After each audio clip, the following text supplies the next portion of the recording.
All right, FightHype.com, Sean Zittel here with El Bandera Roja, the undefeated former super middleweight champion, youngest super middleweight champ of all time, or as Mike Tyson likes to call him, the Mexican monster, my man David Benavidez. David, I know you've been waiting on big fights since you turned pro as a teenager. It looks as though it's finally here. You and Caleb Plant seems official. How are you feeling now that finally one of these big fights is finally here?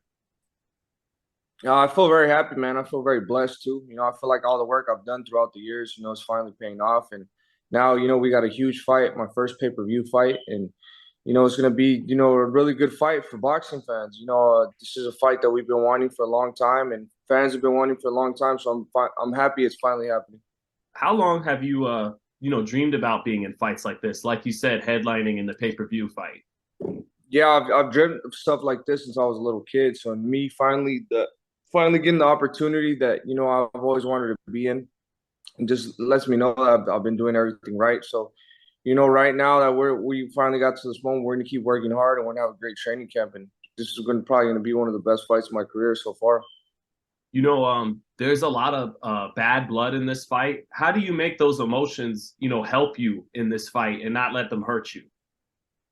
Well, I think I feel like I've had enough experience up to this point that I know how to, take the personal away from the bad blood. So I mean, the main goal for this fight, is to go in there and put a beating on Caleb Plant. But I'm not going to go out there and do anything that I haven't done before. I'm not going to go out there and be wild and just be swinging for the fences.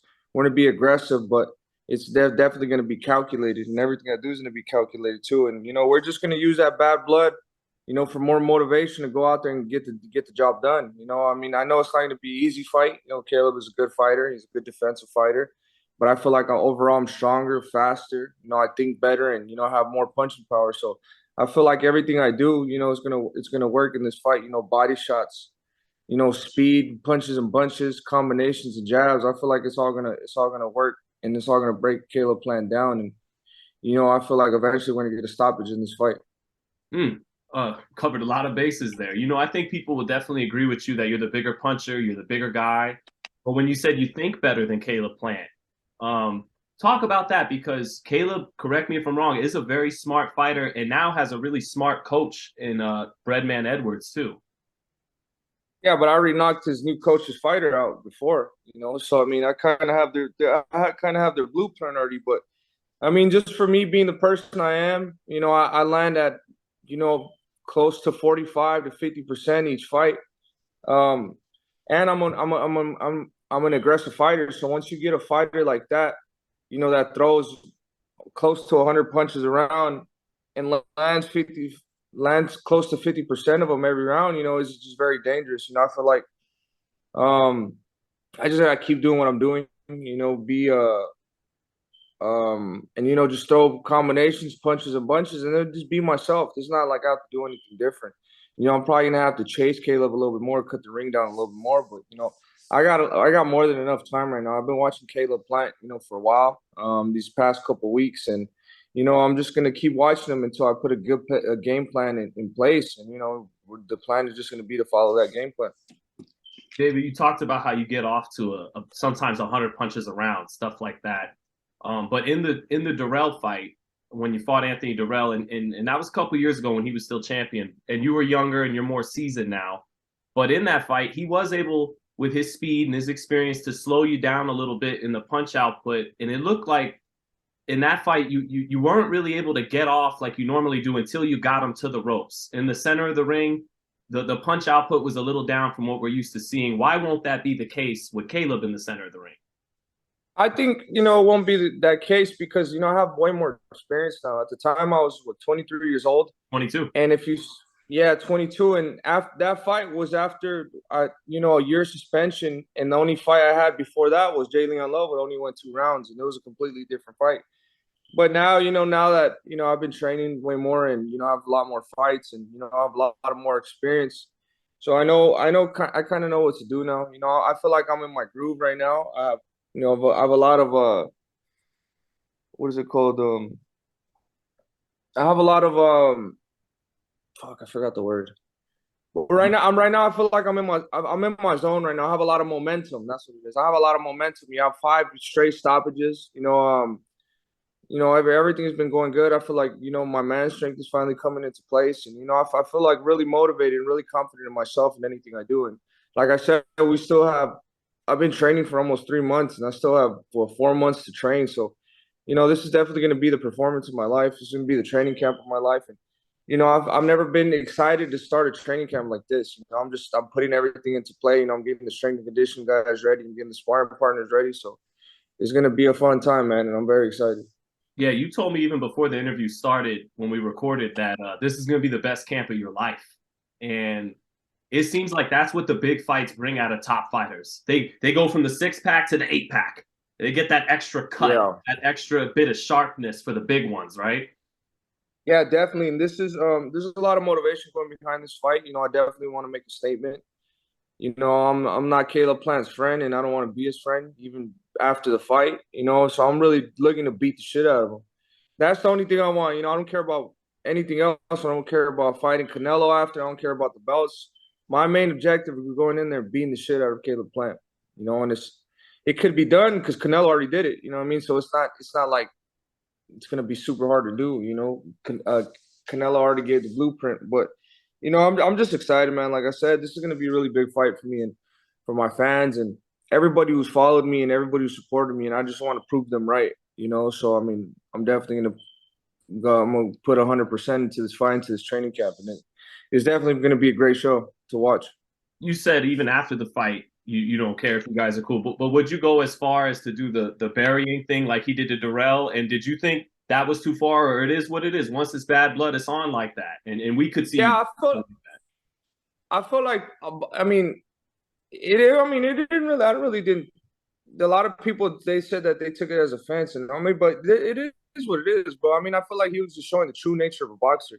That's what we're all going for. You know what I mean? If Right. people think it's too much, I don't think people should support boxing. Is people shouldn't watch knockouts because people go crazy when they see a knockout and they see a motherfucker go to the floor.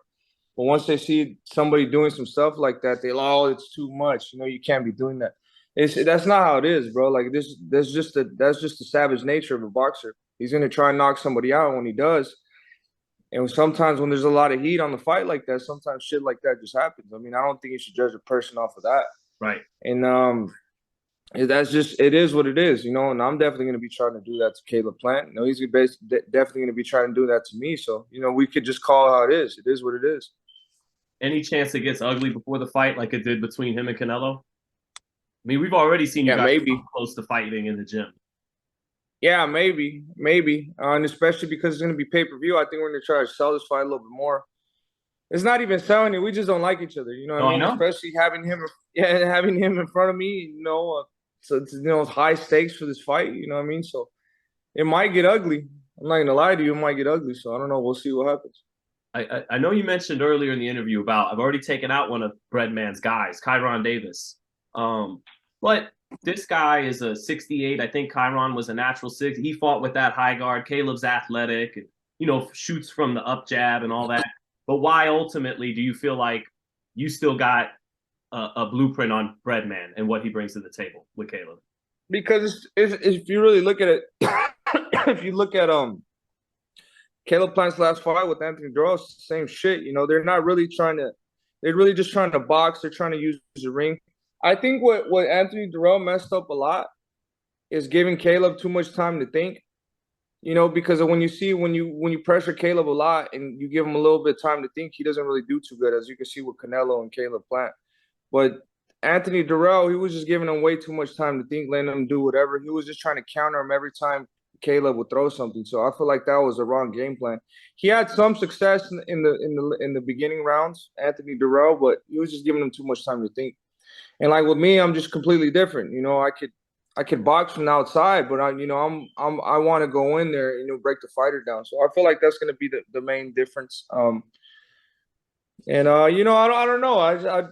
His trainer is good, but I really don't think that he's going to give him too much more tools to do. You know what I mean? So we'll just see what happens. And you already touched on you're going to show people you're the smarter fighter. Do you think so if we nitpick, it's like sometimes he stands straight up, tall guy stands up, maybe squares up a little bit when he could. Are you looking to show everyone I'm not just a tall, fast punch? Like I'm going to show you guys things that you didn't know I can do. And yeah, how do you address people that maybe are trying to nitpick those kind of flaws on defense, stuff like that? Yeah, that's definitely what we're gonna try to work on a little bit more. Defense, because I could do it. I've done it my whole boxing career. So I just definitely want to everything that people say that I can't do. I feel like I'm gonna show in this fight. You know what I mean? Because I definitely just want to shut everybody's mouth. And, a lot of people that say I don't have defense or I'm just flat-footed and all that. I feel like this fight is definitely gonna make them eat their own words. And I know you said you could give a shit about Canelo right now, but the WBC down there in Acapulco, Mexico, they rule that you and Caleb, whoever wins, that's the mandatory for Canelo. He's got to fight you guys. What'd you think of the ruling? I mean, I think it's great. I feel like we're finally getting some justice in the WBC, but I mean, I feel like this is it's just all into one big storm because after this fight, I mean, the motivation going into this fight is already big, and then having that be the prize after it just makes it 10 times bigger. You know what I mean? So, like I said in my head, I'm really motivated right now. I have a clear view, clear focus. I have tunnel vision right now. So, like I said, it's gonna be a great year, bro. I'm really excited. What's the time frame, or what's the possible time frame for you and Caleb? Is there any chance that it's the date? I believe PBC has the MGM on hold, February 3rd or 4th, the day before the Super Bowl. Any chance it's that date, or what have you heard as the possible date and venue for you and Caleb? I've heard last week last week of March or beginning of no last week of February or beginning of March. So the Okay. one for February, I don't think it's going to be that one because Okay. they already told me. But it's gonna definitely. I think it's going to be in Vegas for sure. I mean, I think it makes sense. I haven't fought in Vegas in a long time. I love Vegas. I used to live there. Caleb Planner's from Vegas. I think that all the people. It makes it feel like a mega pay-per-view fight. People come to Vegas, watch the fight. So, I'm very excited, but I feel like I think it's gonna be in March or April, maybe. Well, we'll see, but I don't think it's gonna be February. Showtime or Fox?